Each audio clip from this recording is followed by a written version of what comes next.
আজকে দেখব principles of economics এর লেকচার শিট 2। আমি গতদিন আপনাদের লেকচার শিট 1 থেকে সাজেশন পাঠিয়েছিলাম। ওটা এমনি একটা ইমেজ আকারে একটা পাঠিয়েছিলাম। আপনাদের পিডিএফ কপি এটা দিব সম্পূর্ণ সম্পূর্ণ অধ্যায় মিলে যতগুলো অধ্যায় আছে। তো প্রথম অধ্যায় আমাদের অধ্যায় ভিত্তিক একটা অধ্যায় শেষ হবে, একটা অধ্যায়ের ইম্পর্টেন্ট প্রশ্নগুলো ওইভাবে আমি দিব। আমি আপনাদের প্রথম যে একটু সাউন্ডটা একটু করবেন, মিউট করবেন, তাহলে সুবিধা হবে। আচ্ছা, একটু মিউট করবেন। হ্যাঁ, তাহলে প্রথম অধ্যায়ে আপনাদের যে কয়টি দিয়েছি আপনারা বিশ্বাস করুন এর মধ্যেই থাকবে, ইনশাল্লাহ এর মধ্যেই থাকবে। আমরা ইকোনমিক্স নিয়ে এত বিচলিত হব না, যদিও আমাদের ফার্স্ট পার্টের মধ্যে এই সাবজেক্টটাই কঠিন বেশি, এটা নিয়ে বেশি বিচলিত হব না। আমরা ওই কটাই দেখবেন, ইনশাল্লাহ এর মধ্যে থাকবে। আজকে দেখব আমরা module B. Module B lecture sheet আছে এরকম 2-1, 2-2, 2-3, এরকম ভাবে 3টি লেকচার শিট শুধু দেওয়া আছে। চাহিদা বিধি কি, চাহিদা রেখার ঢাল কেন নিম্নমুখী হয়। তাহলে চাহিদা বিধি কি, এই যে চাহিদা বিধি কি এটি এসেছিল গত বছর। আর চাহিদা রেখার ঢাল কেন নিম্নগামী হয়, এখানে আছে ডান দিকে হয়, ডান দিকে নিম্নগামী হয়, একই কথাই। হ্যাঁ, মানে ওটা ডান দিকে নিম্নগামী, এখানে বলছে কেন নিম্নগামী হয়, ডান দিকের কথাটা উঠাই দিচ্ছে। তাহলে এটা আসলো গত বছর, মানে 99, এটা 99তম ব্যাংকিং টেবিলে আসলো, এটুকু আসলো 99তম ব্যাংকিং। ঠিক আছে, তাহলে দেখুন প্রশ্নগুলো কিন্তু কমন পড়ে, কিন্তু ডাইরেক্ট যে আপনাকে উঠিয়ে দিবে এরকম কিন্তু না। এখানে প্রশ্নতে আসছে চাহিদা রেখার ঢাল কেন নিম্নমুখী হয়। তাহলে এখানে আছে চাহিদা রেখা কেন ডান দিকে নিম্নগামী হয়। আচ্ছা, একই প্রশ্ন একই অ্যান্সার এখানে আসবে। আচ্ছা, তো এই প্রশ্নটা আসছিল গত বছর। আর আসলে কি ভারসাম্য দাম কি আছে, বাজার ভারসাম্য সংজ্ঞা দিন। এই যে ভারসাম্য দামের উপর চাহিদার প্রভাব, বাজার ভারসাম্য এখানে পরের অধ্যায়ে আছে। হ্যাঁ, মানে 2 নাম্বার যে ইয়াটা দেখবো, এই যে আমরা দেখতেছি 1, এটার যে 2 নাম্বার শীটটা, 2 নাম্বার শীটটা সেখানে আছে আলোচনা করা। আচ্ছা, তো আমরা এই দুটো প্রশ্ন স্কিপ করে যাব। আচ্ছা, তাহলে আমরা যদি আলোচনা করি চাহিদা। চাহিদা কি, এটা হচ্ছে একেবারে ছোট প্রশ্ন এবং একটা সস্তা প্রশ্ন, এটা দিবে না। তারপরে আমাদের মানে বোঝার সুবিধার্থে এটা একটু মনে রাখতে হবে আমাদের। ঠিক আছে, একটু দেখি চাহিদা বলতে কি বোঝেন। চাহিদা বলতে আপনার আমার কোনো কিছু পাওয়ার যে আকাঙ্ক্ষা সেটাকে বুঝি চাহিদা, তাই না? তো এই অর্থনীতিতে চাহিদা হতে গেলে শুধু পাওয়ার আকাঙ্ক্ষা থাকলে হবে না, সে দ্রব্য পাওয়ার জন্য অর্থ ব্যয়ের সামর্থ্য থাকতে হবে। শুধু সামর্থ্য থাকলেই হবে না, সেই সামর্থ্যটাকে ব্যয় করার ইচ্ছা থাকতে হবে। তাহলে আমরা চাহিদা বলতে আমার কাছে প্রচুর টাকা আছে, আমার একটা ধরুন কোনো গাড়ি কেনার শখ আছে, তাহলে গাড়ি কেনার শখ আছে, আমি গাড়ি কিনতে পারবো, তাহলে এই কেনার জন্য আমার কাছে সামর্থ্য রয়েছে বাট অর্থ ব্যয় করার ইচ্ছা নেই, মানে আমি হচ্ছে কৃপণ। তাহলে সেক্ষেত্রে কিন্তু আমার ওটা চাহিদা থাকতে পারে না, তাহলে কিন্তু আমার চাহিদা হতে পারে না ওটা। আবার একজন লোকের গাড়ি কিনবে ইচ্ছা আছে বাট তার কাছে সামর্থ্য নেই, তারও এটা চাহিদা হতে পারে না। তাহলে চাহিদা হতে গেলে কি হতে হবে, যে তার কোনো গাড়ি কেনার সামর্থ্য থাকতে হবে, ইচ্ছা থাকতে হবে এবং অর্থ ব্যয়ের ইচ্ছা থাকতে হবে, অর্থ ব্যয় করার ইচ্ছা থাকতে হবে। তাহলে এখানে আমরা এই বিষয়টাকে যদি আমরা একটু বই পুস্তকের আলোকে ভাষায় যদি একটু আমরা দিতে চাই, তাহলে কিরকম ভাবে দিব। সাধারণত কোনো কিছু পাওয়ার আকাঙ্ক্ষাকে চাহিদা বলে, কিন্তু অর্থনীতিতে চাহিদা বলতে কেবল আকাঙ্ক্ষাকে বোঝায় না, সেই সাথে কোনো দ্রব্য ক্রয় করার জন্য প্রয়োজনীয় অর্থ ব্যয় করার ইচ্ছা বা মন মানসিকতা থাকতে হবে। তাহলে এখানে আকাঙ্ক্ষা তো থাকলেই হবে না, এই আকাঙ্ক্ষার জন্য প্রয়োজনীয় অর্থ থাকতে হবে বা সামর্থ্য থাকতে হবে, এবং ওই অর্থ ব্যয়ের ইচ্ছা বা মন মানসিকতা থাকতে হবে। তাহলে কোনো দ্রব্য পাওয়ার আকাঙ্ক্ষা থাকতে হবে, ওই দ্রব্য কেনার মতো প্রয়োজনীয় অর্থ থাকতে হবে, সেই অর্থ ব্যয়ের ইচ্ছা বা মন মানসিকতা থাকতে হবে। তাহলে এই তিনটা যখন সমন্বয় ঘটবে তখন আমাদের সেটাকে বলবো চাহিদা। যেমন একজন ভিক্ষুকের মোটর গাড়ি ক্রয় করার আকাঙ্ক্ষা আছে কিন্তু গাড়ি ক্রয় করার সামর্থ্য নেই, ক্রয় করার অর্থ নেই, তাহলে এটা হতে পারে না। তাহলে ভিক্ষুকের গাড়ি ক্রয়ের এটা চাহিদা হতে পারে না। আবার একজন ধনী কৃপণের কোনো জিনিস পাবার আকাঙ্ক্ষা আছে কিন্তু প্রয়োজনীয় অর্থ ব্যয় করার ইচ্ছা নেই, তাহলে ওই কৃপণের কাছে ওটা চাহিদা হতে পারে না। তাই তাই এক্ষেত্রে ভিক্ষুকের মোটর গাড়ি ক্রয়ের আকাঙ্ক্ষা কিংবা ধনী কৃপণের দ্রব্য ক্রয় করার ইচ্ছা অর্থনীতিতে কোনোটাই চাহিদা নয়।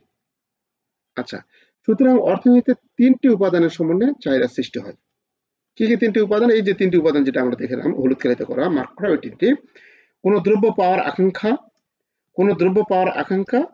দ্রব্য ক্রয় করার জন্য প্রয়োজনীয় অর্থ, এবং ওই অর্থ ব্যয় করার ইচ্ছা বা মন মানসিকতা। থাকতে হবে। এই তিনটির যদি সমন্বয় ঘটে তাহলে আমরা সেটাকে চাহিদা বলবো। আচ্ছা, বিভিন্ন অর্থনীতিবিদদের এখানে সংজ্ঞা দেওয়া আছে, তো আমরা এই সংজ্ঞাগুলো মনে দিতে পারলে ভালো, না দিতে পারলে আমরা ওরকম ভাবে দেব না। আমরা এই শুধু এই আলোচনাটুকু করে আমরা লাস্টে এটা আমরা দিয়ে দিব যে কোনো ক্রেতার নিকট থেকে একটি দ্রব্য পাওয়ার আকাঙ্ক্ষা, ক্রয় করার সামর্থ্য এবং নির্দিষ্ট দামের দ্রব্যটি ক্রয় করার ইচ্ছা থাকলে তাকে অর্থনীতিতে চাহিদা বলে। আচ্ছা, এটা হলো চাহিদা কাকে বলে বা চাহিদা কি, এটা আমরা এইভাবে অ্যান্সারটা দিব। চাহিদা বিধি আমাদের গত বছর আসছিল। চাহিদা বিধি, বিধি বলতে কি বুঝি? নিয়ম নীতি, রুলস, তাই না? বিধি, সূত্র, তাই না? এই বিধিকে এতগুলো নামে আমরা ডাকতে পারি: নিয়ম নীতি, রুলস, সূত্র, ফর্মুলা, যে নামে আমরা ডাকতে পারি। বিধি হচ্ছে কি? ফর্মুলা বা নিয়ম, সূত্র। তাহলে চাহিদা বিধিটা কি? চাহিদা বিধি হচ্ছে, আপনারা মনে রাখবেন সবসময় জন্য এটাই, যে চাহিদা বলতে আমার আকাঙ্ক্ষা, ইচ্ছা থাকতে হবে এবং অর্থটা থাকতে হবে, তাই না? অর্থ ব্যয়ের ইচ্ছা থাকতে হবে বা অর্থ থাকতে হবে। তাহলে আমাদের পাওয়ার যে ইচ্ছাটা, এই ইচ্ছার সাথে আমাদের অর্থ ব্যয় করার যে ইচ্ছা বা অর্থ থাকা, সামর্থ্য থাকা, এটা আমাদের বিপরীত সম্পর্ক থাকবে সবসময়ের জন্য। অর্থাৎ দ্রব্যের দামের সাথে আমাদের যে চাহিদাটা, এই চাহিদাটা সবসময় জন্য বিপরীত সম্পর্ক থাকবে। কিরকম বিপরীত সম্পর্ক? কোনো দ্রব্যের যদি বাজারে চাহিদা বাড়ে, কোনো দ্রব্যের বাজারে যদি আমাদের দাম কমে তাহলে চাহিদা বাড়ে, আর দাম বাড়লে চাহিদা কমে। এই জিনিসটা আমাদের মনে রাখতে হবে। কোনো দ্রব্যের দাম যদি বেড়ে যায় তাহলে চাহিদা কিন্তু কমে যায়, আমরা অটোমেটিক কিনবো না। যেমন আলুর দাম প্রথমে ছিল 120 টাকা কেজি, দাম কিন্তু অনেক ছিল, চাহিদা কয়জন লোকের ছিল? চাহিদা কিনতে গিয়ে ঘুরে আসছি আমরা বাজারে, তা কিনবো না বাবা, আর একটু দাম কমুক। যখন দাম আস্তে আস্তে আস্তে আস্তে কমছে, তখন কি হয়েছে? তখন এটা আমাদের চাহিদা বেড়ে গেছে, না এখন 1 কেজি নেই, 30 টাকা কেজি আসে, এখন 10 টাকা বা 20 টাকা কেজিতে আসছে, এখন 1 কেজি নেই। তাহলে দাম কমার ফলে আমার চাহিদা বেড়ে গেছে, দাম না কমলে চাহিদা কমতো না। তাই এর যে একটা সূত্র বা রুলস, যে দাম বাড়লে চাহিদা কমে আর দাম কমলে চাহিদা বাড়ে, এই চাহিদার সাথে দামের সাথে যে বিপরীতমুখী সম্পর্ক, এটাই বলে চাহিদা বিধি। এইটাই গত বছর আসছিল আর কি, যে চাহিদা বিধি কি। তাহলে সাধারণত দাম বাড়লে চাহিদা কমে আর দাম কমলে চাহিদা বাড়ে, দামের সাথে চাহিদার এই বিপরীত সম্পর্ককে চাহিদা বিধি বলে। শেষ, এটা আর আলোচনা করবো না, যেহেতু গত বছর আসছিল। চাহিদা বিধি কি? চাহিদা বিধি রেখার সাহায্যে অঙ্কন করো। এটা হচ্ছে আমাদের চাহিদা রেখা, ঠিক আছে? বা এটা আমরা আমাদের যে চাহিদা রেখা, যে চিত্রটা, চাহিদা রেখার যে চিত্র, সেই চিত্রটা হচ্ছে এটা। তো এই যে এখানে ডি, এই যে ডি এবং ডি ইনভার্স, ডির উপর যে টার্ম ওটাকে ইনভার্স বলে। তাহলে ডি এবং ডি ইনভার্স, এই যে লাঠির মতো যে বাঁকা রেখাটা, একে বলে চাহিদা রেখা। চাহিদা রেখা, এই চাহিদা রেখা কি? উপর থেকে নিচের দিকে ঢালু, তাই না? উপর থেকে নিচের দিকে ঢালু, মানে এদিকে কোন দিকে? ডান দিকে। এদিকে বাম দিকে, এদিকে ডান দিকে না আমাদের সবার কাছে। তাহলে চাহিদা রেখা কোন দিকে হচ্ছে? এই ডান দিকে ঢালু। এই কথাটাই কিন্তু আমার প্রশ্নে লেখা ছিল, চাহিদা রেখা কেন ডান দিকে নিম্নগামী হয়। আর প্রশ্নে আসলে চাহিদা রেখা কেন নিম্নগামী হয়, মানে এই যে নিচের দিকে কেন আসছে। তাহলে এটা একটাই কারণ, দামের সাথে চাহিদার বিপরীত সম্পর্ক।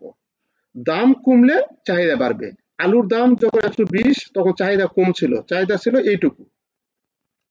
মানে এই ওএক্স অক্ষে চাহিদার পরিমাণ আর ওয়াই অক্ষে দাম। তাহলে দাম যখন আমাদের যখন বেড়ে যাবে 120 টাকা, তখন আলুর দাম কি চাহিদা কি ছিল, স্বল্প ছিল। যখন দাম আমাদের 4 থেকে 3 নামে আসছে, তখন চাহিদা একটু বেড়ে যাবে, এতটুকু যাবে।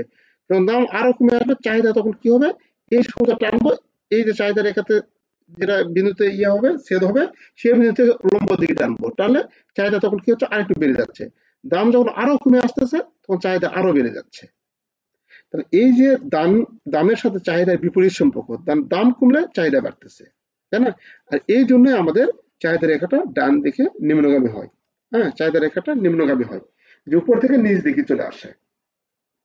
আচ্ছা, তখন আমরা এই যে বিন্দু সেট করে এই বিন্দুগুলো যদি আমরা যোগ করি, তাহলে সোজা একটা সরলরেখা পাবো, সেটা হচ্ছে ডিডি ইনভার্স। কিন্তু আমরা যখন চিত্র দেখবো, তার আগে এরকম ভাবে আমরা দাগে দেবো, এরকম চাহিদা রেখা দিয়ে এরকম ভাবে আমরা টানবো, এরকম ভাবে টানবো, এরকম ভাবে টানবো, ঠিক আছে? আচ্ছা, তো এই হচ্ছে আমাদের চাহিদা রেখার মানে দামের সাথে চাহিদার সম্পর্ক আর কি, যেটা গত বছর আসলে এটা আমরা এতটা গুরুত্ব দিব না। চাহিদা রেখা ডান দিকে কেন নিম্নগামী হয়, ওই বিষয়টা, ওই চিত্রটা এখানে ফুটে তুলছে। এখন আপনার কাছে মনে হবে কি ব্যাপার, স্যার এই চিত্র তো আলাদা, এই চিত্র তো আলাদা। হ্যাঁ, তো তখন এটা কিন্তু ওইরকম, যে এটা যে আমরা দামের দিকে এখান থেকে যে বিন্দু সেট করছে, এটা যদি দামের দিকে ঠেকে দেয়, তারা কিন্তু ওই চিত্রের মতনই হয়ে যাবে। এই যে, ঠিক আছে, ওই চিত্রের মতো হয়ে যাবে, যে আগের যে চিত্রটা আছে এই চিত্রের মতো হয়ে যাবে। আচ্ছা, আমরা তাহলে এই চাহিদা রেখা কেন ডান দিকে নিম্নগামী হয় এটা আলোচনা করব না, আলোচনা করলাম সংক্ষেপে, যে চাহিদা রেখা দামের সাথে চাহিদার বিপরীত সম্পর্কের কারণে চাহিদা রেখা ডান দিকে নিম্নগামী হয়। আচ্ছা, চাহিদা রেখা ডান দিকে নিম্নগামী হওয়ার কারণ, কারণ এখানে অনেক ধরনের দেওয়া আছে। ক্রমহ্রাসমান প্রান্তিক উপযোগ বৃদ্ধি, আয় প্রভাব, এটা ছিল।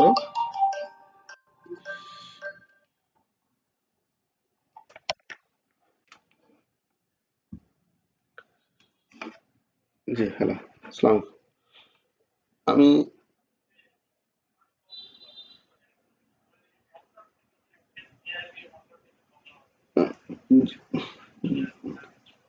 জি, আমি আপনাদের যেটা ক্লাসে আছে, ক্লাস শেষে আপনাকে ফোন দিচ্ছি। হ্যাঁ, ক্লাস শেষে ফোন দিচ্ছি। জি, আসসালাম। আচ্ছা, তাহলে চাহিদা সূচি এবং চাহিদা রেখার মধ্যে পার্থক্য নির্ণয় করুন। আমরা যেটা ইয়াকে দেখলাম, মানে এখানে যেটা দেখলাম চাহিদা রেখা কোনটা, ওই যে ডিডি ইনভার্স যে চাহিদা রেখা, একটু এটা জুম আউট করে, এই যে এটা হচ্ছে চাহিদা রেখা, তাই না? এই যে এটা, এই যে ডিডি ইনভার্স যেটা, সেটা হচ্ছে আমাদের চাহিদা রেখা। এই চাহিদা রেখা আর কি বলছে, চাহিদা সূচি, চাহিদা রেখা এবং চাহিদা সূচির মধ্যে পার্থক্য। সূচি বলতে কি বুঝি?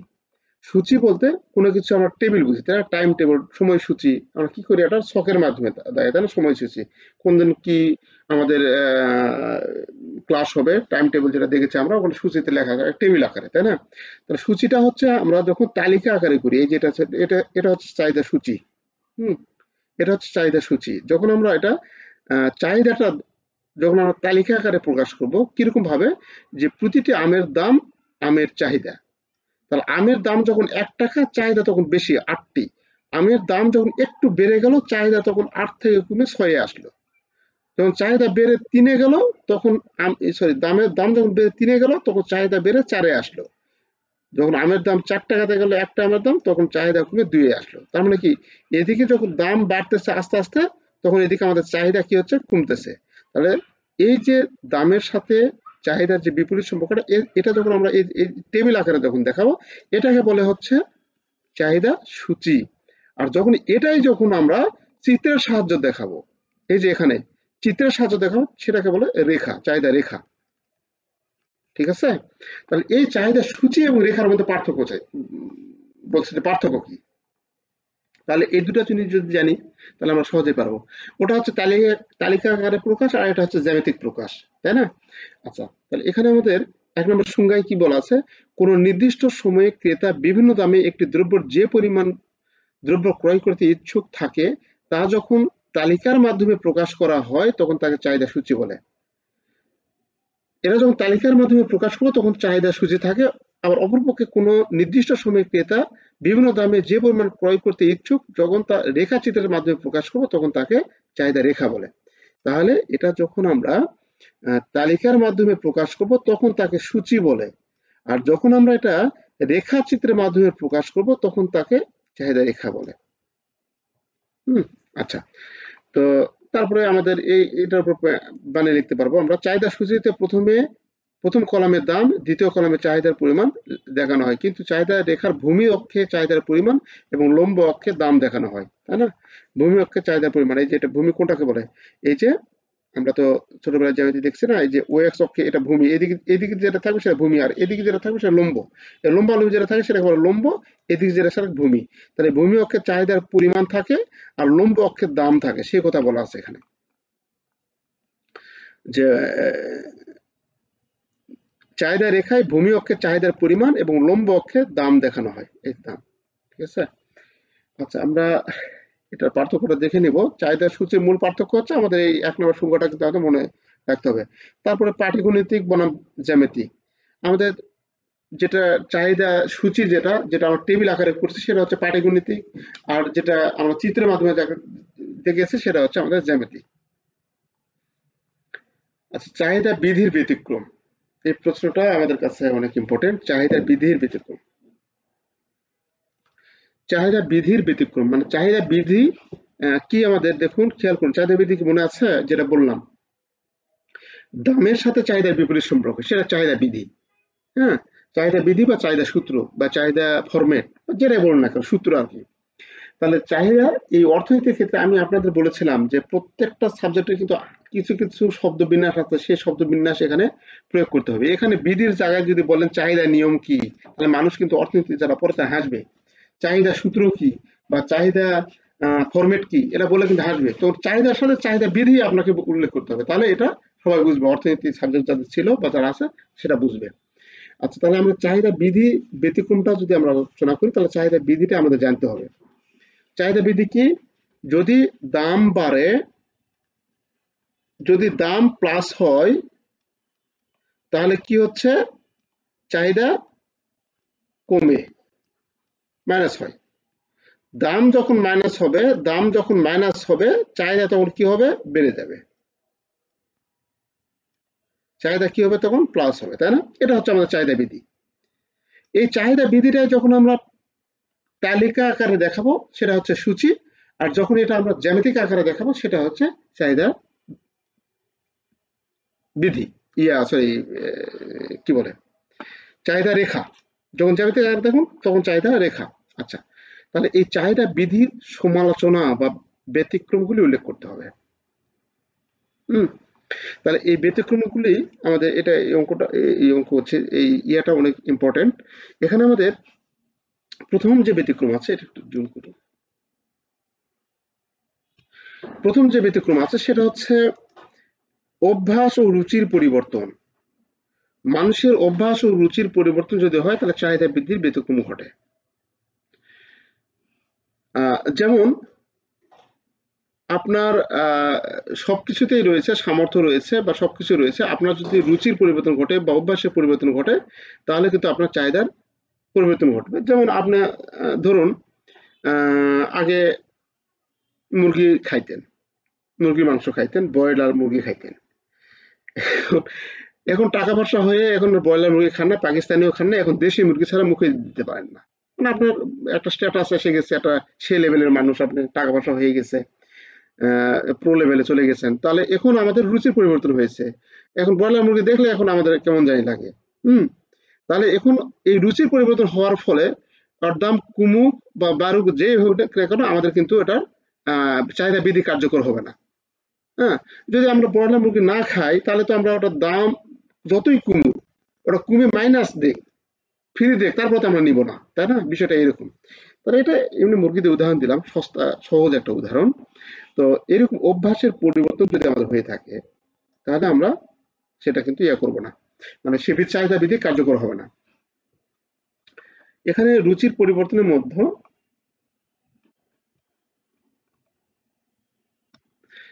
যেটা বলা আছে যে সাধারণত মানুষের অভ্যাস রুচির পরিবর্তনের ফলে চাহিদা বৃদ্ধি কার্যকর হয় না। যেমন লোকের অভ্যাস ও রুচির পরিবর্তনের ফলে অ্যান্ড্রয়েড মোবাইল ফোন, ল্যাপটপ প্রভৃতির জন্য লোকের আকাঙ্ক্ষা বৃদ্ধি পাচ্ছে, ফলে দ্রব্যের দাম বৃদ্ধি পাওয়া সত্ত্বেও চাহিদা কমে না। তাহলে আমাদের আর যেটার দাম যতই বাড়ুক, যেমন আমাদের অভ্যাস ধূমপান করে ধরুন, এরকম যতই সিগারেটের দাম 20 টাকা বাড়ুক না কেন, গোল্ড আপনার বেনসন সিগারেটের দাম এখন 20 টাকা, 20 টাকা 40 টাকা হোক, খাবি, তাই না? তাহলে আমাদের এক্ষেত্রে আমাদের দেখা যাচ্ছে যে অভ্যাসের যদি আমাদের ওটা থেকে থাকে, আমাদের যত দাম বাড়ুক কমুক আমাদের চাহিদার কোনো পরিবর্তন হবে না, আমাদের আয়ের পরিবর্তন। আর যদি আয়ের পরিবর্তন হয়ে থাকে তাহলে সেক্ষেত্রে চাহিদার পরিবর্তন আমাদের চাহিদা বৃদ্ধি কার্যকর হয় না। আয়ের পরিবর্তন কিরকম? আয়ের পরিবর্তন হচ্ছে ওই যে ওই একই কথাই, যে আপনার আয় এখন অনেক বেড়ে গেছে, আপনি এখন মাসে 5 লক্ষ টাকা ইনকাম করেন, তাহলে এখন 5 লক্ষ টাকা ইনকাম করেন, বাজারে এখন যদি ইলিশের মাছ 1200 টাকা কেজি দেখায়, এখন লাগেছে হচ্ছে 5,000 টাকা কেজি, ধর 5,000 টাকা কেজি লাগছে, নিয়ে আসো 5 কেজি। তার মানে কি? আপনার আয় বেড়ে গেছে। তাহলে আয় বেড়ে গেলে কিন্তু দ্রব্যের দাম যখন বেড়ে যাবে তখন তো আপনার চাহিদা কমার কথা, কিন্তু কমতেছে না।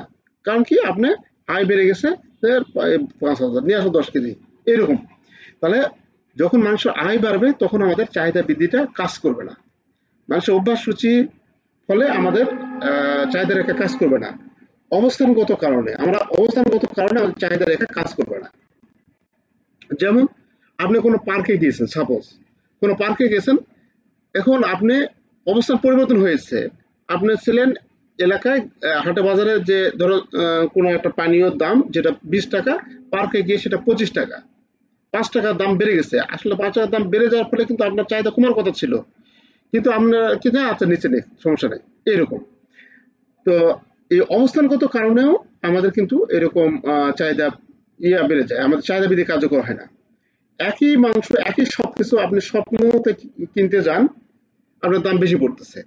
ওই মাংস যখন আপনি বাজার থেকে কিনতেছেন তখন দাম কম পড়তেছে। কারণ কি? স্বপ্নের যে বিভিন্ন আনুষঙ্গিক যে খরচ আছে, তার স্টাফদের বেতন, তার ভাড়া, দোকান ঘরে ভাড়া, এই জিনিসগুলো কিন্তু তার আমাদের মাঝে আমাদের টাকা থেকে কিন্তু তুলতে হয়। এই জন্য এই একই দ্রব্য অবস্থানগত কারণে কিন্তু ভ্যালুটা আলাদা হয়ে যায়। আচ্ছা, ভোক্তার অজ্ঞতা।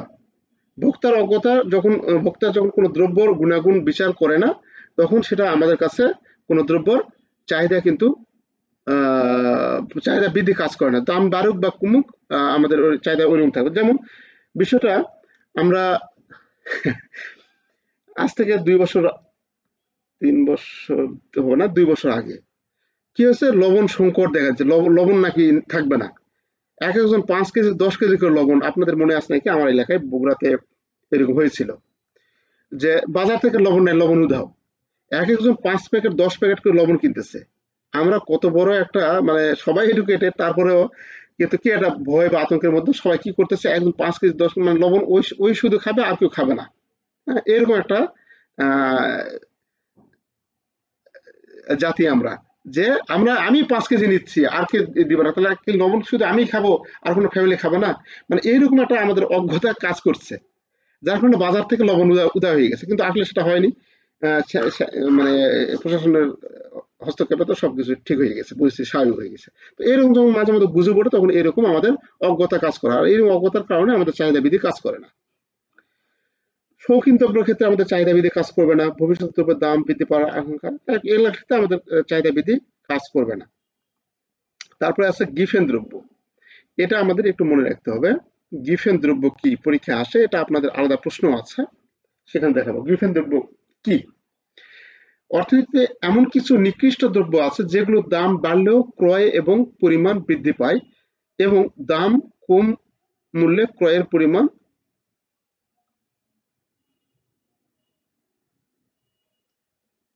একটু লেখা হয়ে গেছে। এমন কিছু নিকৃষ্ট দ্রব্য আছে যেগুলোর দাম বাড়লেও ক্রয়ের পরিমাণ বৃদ্ধি পায়, আবার দাম কমে হলে ক্রয়ের পরিমাণ কমে যায়। কম পরিমাণ পায়ের আছে, কি লেখা আছে, প্রায় এসব দ্রব্য গিভেন।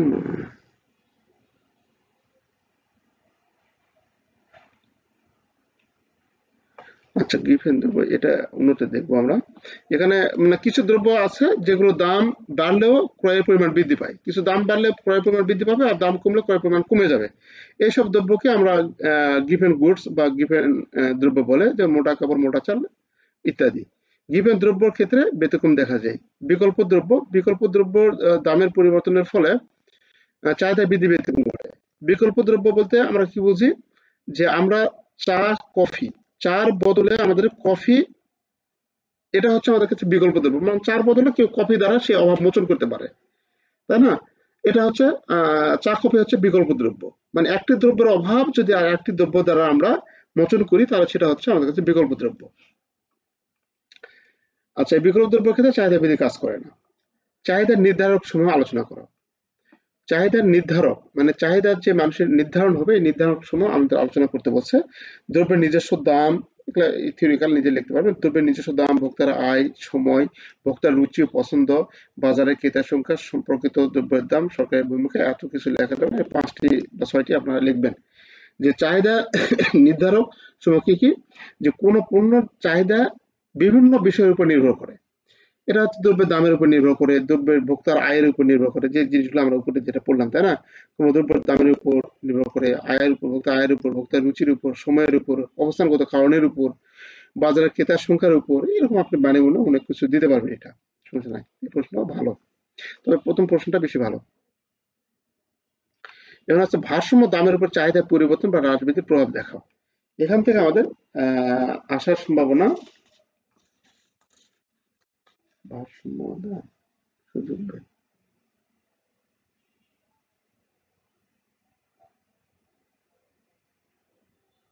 আচ্ছা আচ্ছা আচ্ছা আচ্ছা, গতকাল 2 নম্বর প্রশ্নে আসছিল। 1 নম্বর অধ্যায় থেকে তো 1 নম্বর অধ্যায় থেকে একটি প্রশ্ন তো আসছেই ফুল সেট। তারপরে আবার আরেকটি প্রশ্ন 2 এর গ নাম্বার দিয়েছিল, যেটা আমি সুযোগ ব্যয় বলছিলাম, অপরচুনিটি কস্ট। এই প্রশ্নটা একটু আমি দেখে খেয়াল করি নাই। এই অপরচুনিটি কস্ট আমি আপনাদের ওখানে দেখেছিলাম, সাজেশনে দিয়েছিলাম। ওটা হবে না, হ্যাঁ? ওটা কাটে দিতে হবে। আমি ফাইনাল সাজেশন এটা অ্যাড করবো না। আচ্ছা আচ্ছা, এখানে আমার চাহিদার সাথে অপরচুনিটি কস্ট আবার এটা দিয়েছে। আচ্ছা, ওটা আমি ওটা ঠিক করে দেবো। তাহলে অপরচুনিটি কস্ট আমাদের ওই প্রশ্নটা বাদ যাবে। এই যে প্রশ্ন, ভারসাম্য দামের উপর চাহিদার পরিবর্তন, বৃদ্ধি বা হ্রাস প্রভাব, তো এটা একটু আমাদের বুঝতে হবে। এটা বুঝলে আপনার কাছে সহজ লাগবে। এই যেখানে আপনার অনেকগুলো দেখেন কিরকম ভাবে চিত্রগুলো আছে, এই চিত্রগুলো দেখে আপনার মন মেজাজ খারাপ হয়ে যাবে। গেছে, অলরেডি গেছে। তো মন মেজাজ খারাপ হওয়ার কোনো কারণ নেই। এটা অনেক সহজভাবে আমরা উপস্থাপন করব। একটু সহজ লাগবে। চাহিদার রেখা বলতে আপনি ফিক্সড ধরে রাখবেন। এই যে এই চিত্রটা হচ্ছে আপনার কাছে ফিক্সড। এই চিত্রটা আপনার সবগুলাতেই আপনি এভাবে ইয়ে করবেন। এটা ও, এটা এক্স, এটা ওয়াই।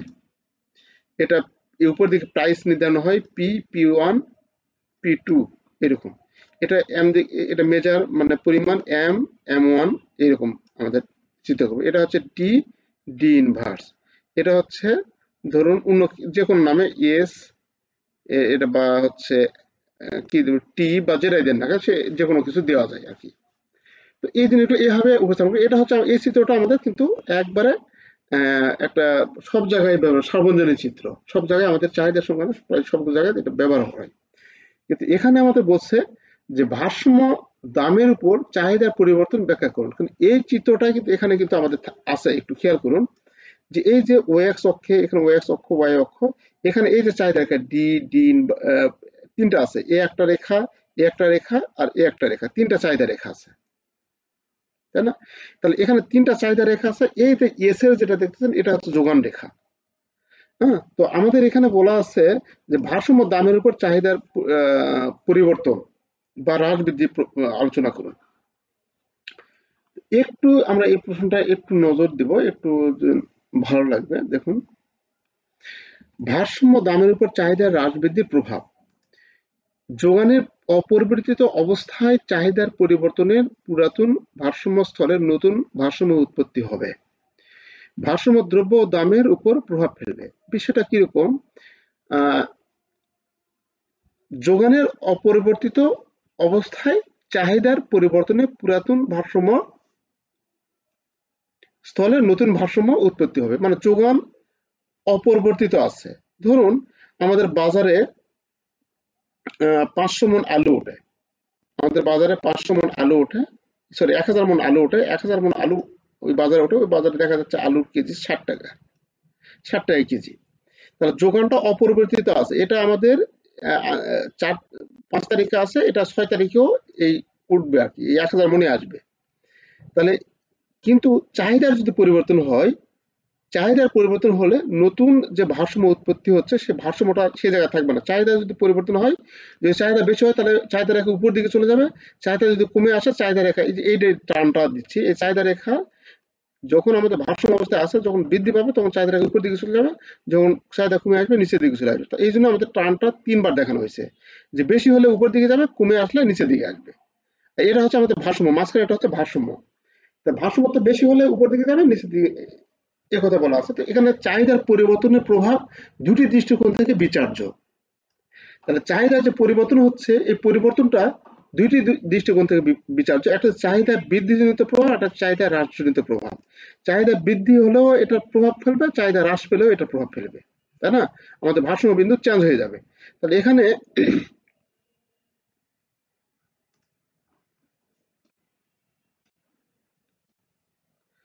এখানে দেখুন, চাহিদা বৃদ্ধিজনিত প্রভাব, চাহিদা যখন আমাদের বৃদ্ধি পাবে, চাহিদা যখন বৃদ্ধি পাবে তখন আমাদের কি হচ্ছে, চাহিদা রেখা এই যে এই স্থানে মাঝেরটা যদি আমাদের ডি এবং ডিডি যদি আমাদের চাহিদা রেখা যদি এটা যদি আমাদের প্রথম অবস্থায় থাকে, তাহলে চাহিদা যখনই বৃদ্ধি পাবে তখন চাহিদা রেখা এই জায়গা থেকে স্থানান্তরিত হয়ে এই জায়গায় চলে যাবে, তাই না? এটা নতুন এই জায়গায় ভারসাম্য দাম তৈরি হবে।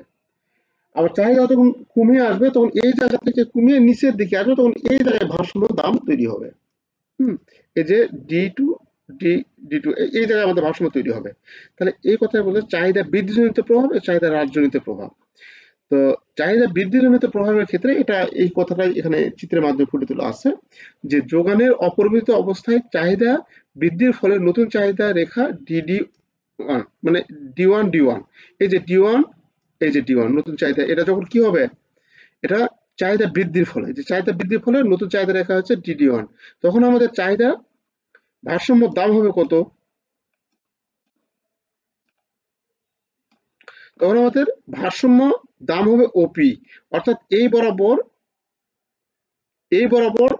এই টানটা যখন আমরা প্রাইসের দিকে টানবো তখন হচ্ছে কত, কি হচ্ছে, তখন এই যে ও ওয়াই অক্ষে ওপি আমাদের ভারসাম্য দাম, আর এই যখন আমরা চাহিদা পরিমাণ দিকে টানবো তখন এখান থেকে নিচের দিকে নামে আসবে, ও কিউ হচ্ছে আমাদের ভারসাম্য পরিমাণ, মানে ও কিউ পরিমাণ দ্রব্যের জন্য ওপি পরিমাণ দাম দিব। তাহলে এই ভারসাম্য দামটা হচ্ছে এই ই বিন্দুতে ছেদ হয়েছে, যেটা সেটা ভারসাম্য দাম। এখন এটা যদি চাহিদা বৃদ্ধি পায়, যদি চাহিদা বৃদ্ধি পায় তাহলে এই ওয়ানে থাকবে না, কি হবে, চাহিদা রেখা উপর দিকে আমাদের নতুন করে চাহিদা রেখা তৈরি হবে, যেটা এই বিন্দুতে ছেদ করে। তাহলে এই বিন্দু হচ্ছে তখন ভারসাম্য অবস্থায় থাকবে, বৃদ্ধি অবস্থায়। আর চাহিদা যখন কমে যাবে তখন এই অবস্থায় আসবে, এটা হচ্ছে আমাদের ভারসাম্য অবস্থা। তো এটা এটা চিত্রের মাধ্যমে এখানে ব্যাখ্যা করা আছে, একটু দেখবেন। আচ্ছা, এরপর আছে চাহিদা পরিমাণের পরিবর্তন ও চাহিদার পরিবর্তন। এটা কিন্তু দুটো গুরুত্বপূর্ণ বিষয়। চাহিদার পরিবর্তন আর চাহিদা পরিমাণের পরিবর্তন বলতে কি বুঝি আমরা? এখানে বলা আছে অন্যান্য অবস্থা অপরিবর্তিত থেকে যদি কোনো দ্রব্যের নিজস্ব দামের পরিবর্তনের ফলে চাহিদার পরিবর্তন হয় তবে তাকে চাহিদার পরিমাণের পরিবর্তন বলে। তো এই বিষয়টা আমাদের একটু বোঝার খুবই দরকার আছে, খুবই দরকার আছে, খুবই দরকার আছে এটা। তাহলে এখানে আমাদের চাহিদার পরিমাণের পরিবর্তন বলতে বুঝি যে অন্যান্য অবস্থা অপরিবর্তিত থেকে যদি দামের পরিবর্তনের ফলে যদি চাহিদার পরিবর্তন হয় তাহলে সেটাকে আমরা কি বলবো, চাহিদার পরিমাণের পরিবর্তন। তাহলে এই যে দামের পরিবর্তনের ফলে এই অন্যান্য অবস্থা, এই জিনিসটা আমাদের একটু ব্যাখ্যা করতে হবে, সেটা হচ্ছে চাহিদার পরিবর্তন, সেটা হচ্ছে কি চাহিদার পরিমাণের পরিবর্তন।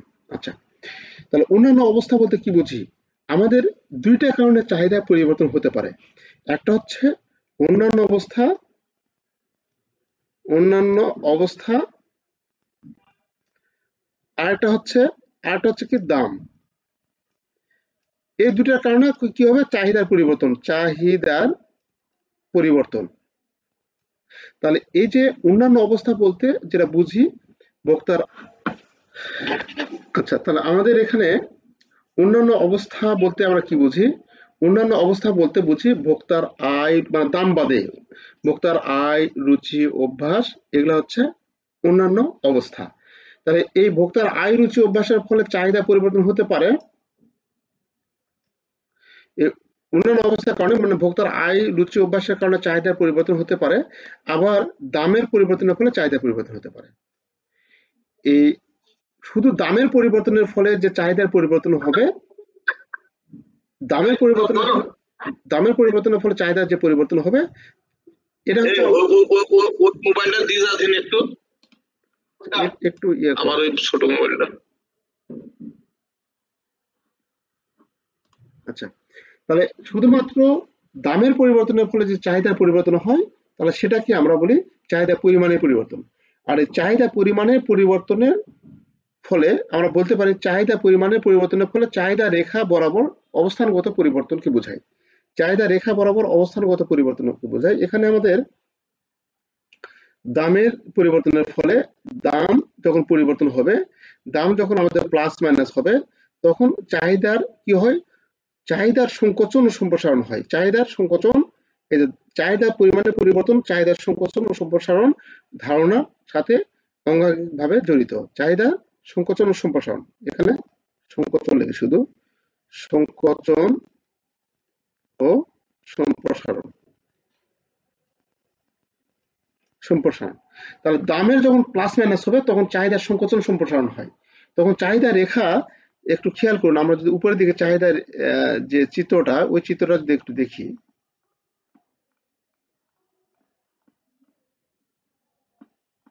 এটা তাহলে দামের যদি আমাদের পরিবর্তন হয়, দামের পরিবর্তন বলতে আমরা কি বুঝি, এই যে আমাদের এই 1 টাকা 2 টাকা 3 টাকা 4 টাকা, আর পরিমাণ হচ্ছে এদিকে 2 4 6 8, এটা হচ্ছে পরিমাণ।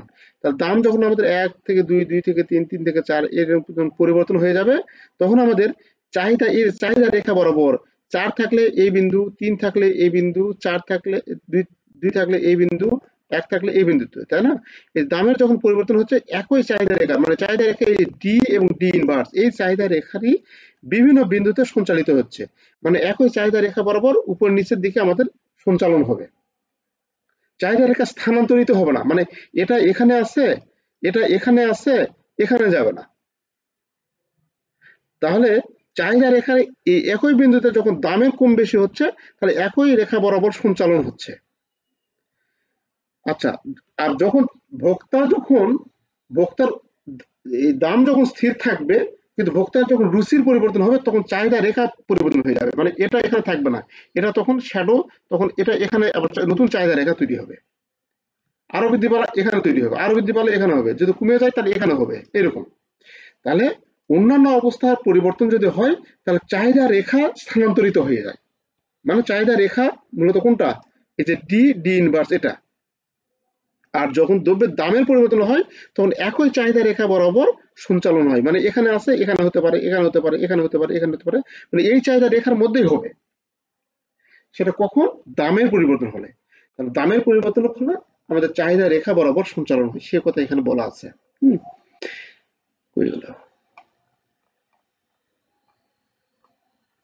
আচ্ছা, 17 বেজে গেছে, আপনাদের তো তারপরে সাবজেক্ট হচ্ছে জিএফআই না, নাকি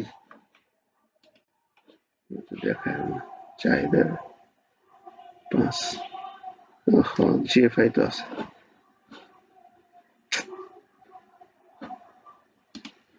আচ্ছা, তাহলে এটা দেখে শেষ করে দেই আমরা। তাহলে এখানে দেখুন, সে কথা বলা আছে যে আমরা বলতে পারি চাহিদা পরিমাণের পরিবর্তন বলতে চাহিদা রেখা বরাবর অবস্থানগত পরিবর্তন। চাহিদা রেখা বরাবর অবস্থানগত মানে চাহিদা রেখার অবস্থান পরিবর্তন, মানে ওখানে হতে পারে, এখানে হতে পারে, একই রেখার এখানে হতে পারে, এখানে হতে পারে, এখানে হতে পারে, মানে একই চাহিদা রেখার অবস্থানগত পরিবর্তন হতে পারে দামের পরিবর্তনের ফলে। ঠিক আছে? আর চাহিদার পরিমাণের পরিবর্তন একে আমরা চাহিদা সংকোচন ও সম্প্রসারণ বলি। মানে দামের পরিবর্তন হলে, দামের প্লাস মাইনাস হলে চাহিদা সংকোচন ও সম্প্রসারণ হয়। চাহিদা আমাদের সংকোচন ও সম্প্রসারণ হয়, চাহিদা এক রেখা বরাবর কমে বা বাড়ে। আচ্ছা, আর চাহিদার পরিবর্তন এখানে এটা খেয়াল করুন যে দাম স্থির আছে, দ্রব্যের দাম স্থির রেখে অন্যান্য অবস্থার পরিবর্তন। তাহলে এখানে অন্যান্য অবস্থা পরিবর্তনের ফলে অন্যান্য অবস্থা যদি প্লাস মাইনাস হয়, সেক্ষেত্রে আমাদের যেটা হবে সেটা হচ্ছে চাহিদার হ্রাস বৃদ্ধি। তাহলে অন্যান্য অবস্থা কি, দাম ঠিকই আছে, দ্রব্যের দাম ঠিকই আছে, যে একটা নগদ একটা উদাহরণ ধরুন কোনো কিছুর দাম, এখন আপনি আইসক্রিম খান, ধরুন হচ্ছে 10 টাকার 10 টাকা আইসক্রিম খাইতেন, এখন আপনি অনেক বড় টাকাওয়ালা লোক হয়ে গেছেন, 10 টাকা আইসক্রিম আর হয় না, এখন আপনার আর বেশি টাকা আইসক্রিম লাগে।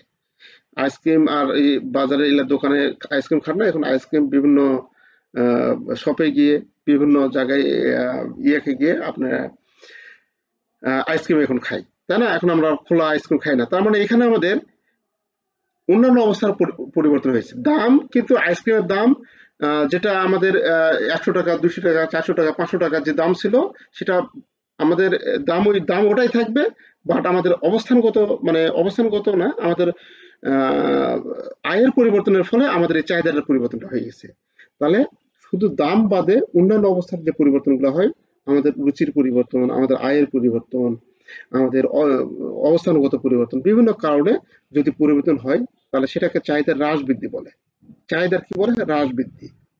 তাহলে চাহিদার পরিবর্তনের ফলে চাহিদা রেখা স্থানান্তর বা হ্রাস বৃদ্ধি হয়। তাহলে চাহিদা রেখা কি হয়? একই রেখা বরাবর কিন্তু হয় না, একই রেখা বরাবর হবে না, তখন চাহিদা রেখা স্থানান্তর হয়ে যাবে, যেটা আমি উদাহরণে বললাম। এটা এখানে বলা আছে।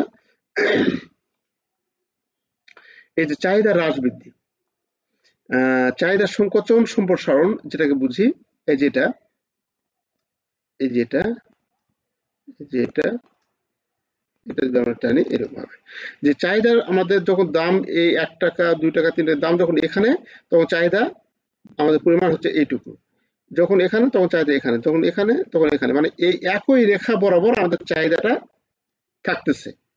হ্যাঁ, সেটা হচ্ছে আমাদের কাছে কি? চাহিদার সংকোচন ও সম্প্রসারণ। চাহিদার সংকোচন ও সম্প্রসারণ।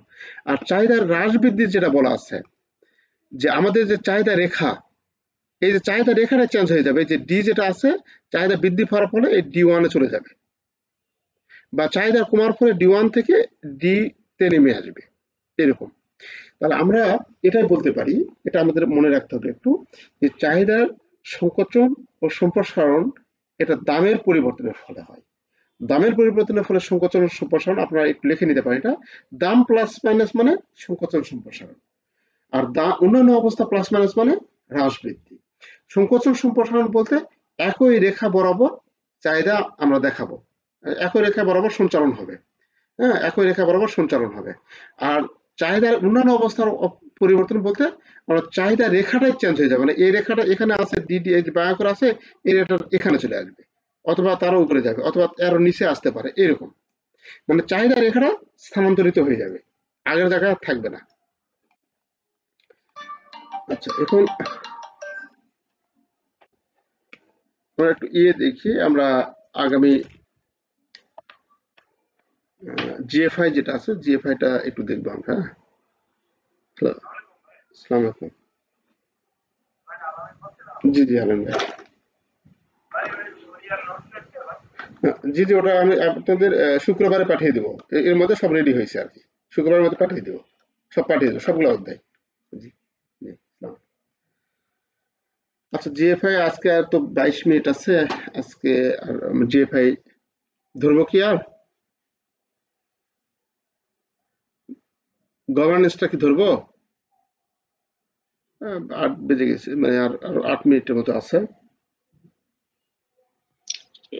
তাহলে 8 মিনিট আর কিছু হবে না আজকে স্যার। 8 মিনিটে হবে না, আমার এটা এদিকে একটু টাইম বেশি গেল, আর ওইদিকে একটু আধা ঘন্টা টাইম কিল হলো, যার কারণে হলো না। তো যাই হোক, জি জি আমরা জিএফআই তো মোটামুটি সহজে আছে, সমস্যা নেই, ওটা স্যার জি জি। স্যার আমি প্রথম থেকে সূত্রটা এনে তো আবার একটু রিভিউ করেন।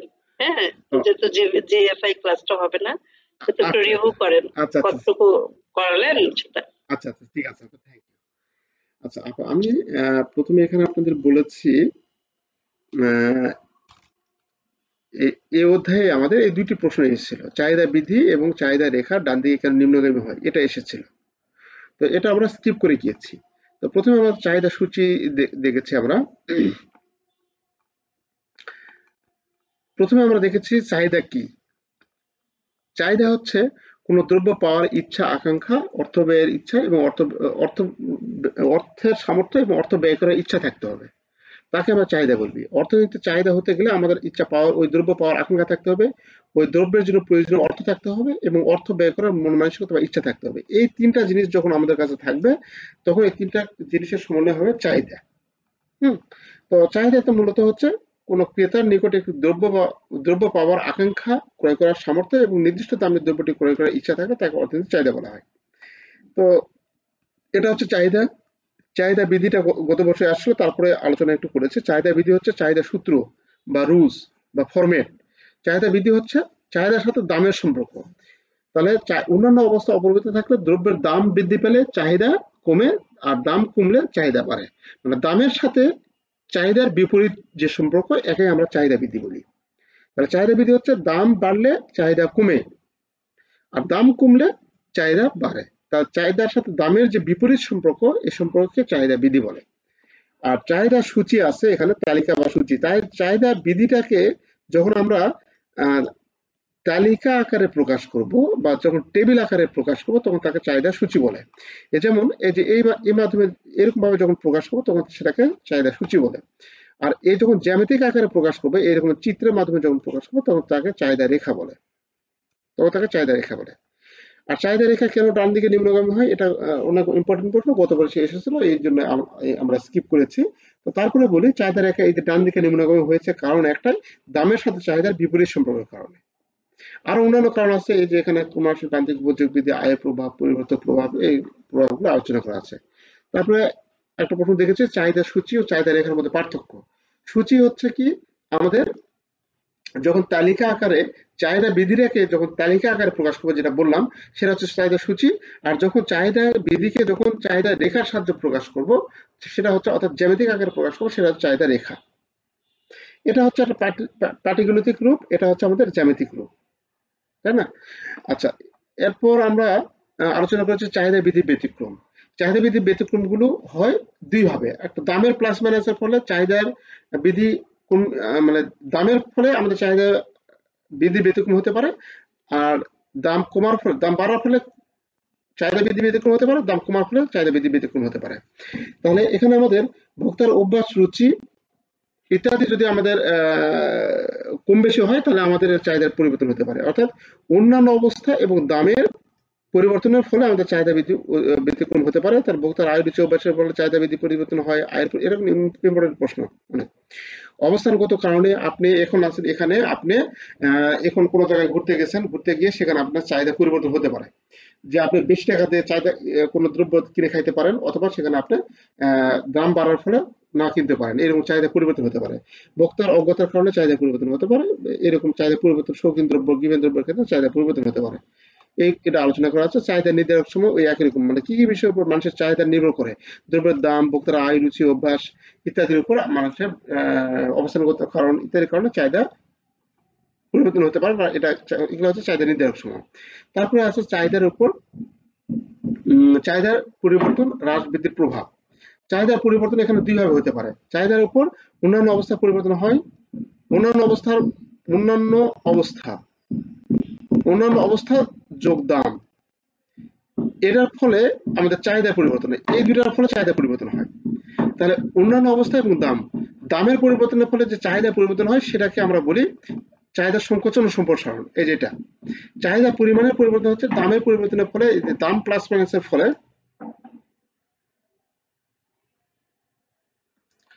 দাম প্লাস মাইনাস ফলে আমাদের যে চাহিদার পরিবর্তন হয়, তাকে সেটা বলে চাহিদা সংকোচন ও সম্প্রসারণ। আর অন্যান্য অবস্থা প্লাস মাইনাসের ফলে আমাদের যে চাহিদাকে যে পরিবর্তন হয়, তাকে চাহিদা হ্রাস বৃদ্ধি বলে।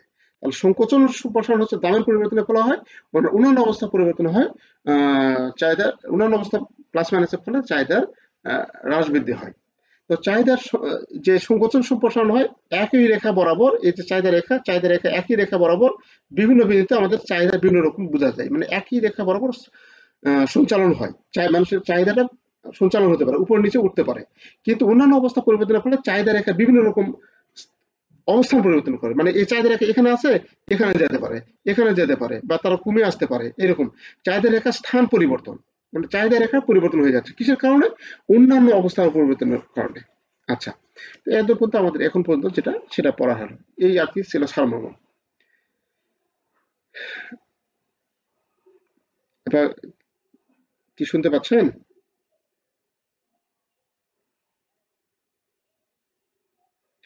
আচ্ছা, আমরা জিএফআই, শুনতে পাচ্ছি। জি, থ্যাংক ইউ আপা। আমরা আগামীকাল যে সাবজেক্ট আছে সেই সাবজেক্ট দেখবো। জিএফআইটা হলো না, সমস্যা না, আমরা আগামী দিন দেখবো ইনশাল্লাহ। ওটা 6টা চ্যাপ্টার, তো ছোট ছোট চ্যাপ্টার আছে, সমস্যা নেই, সামনের দিন আমরা আলোচনা করবো। তো সবাই ভালো থাকবেন, আজকে এখানে শেষ করছি। আসসালামু আলাইকুম।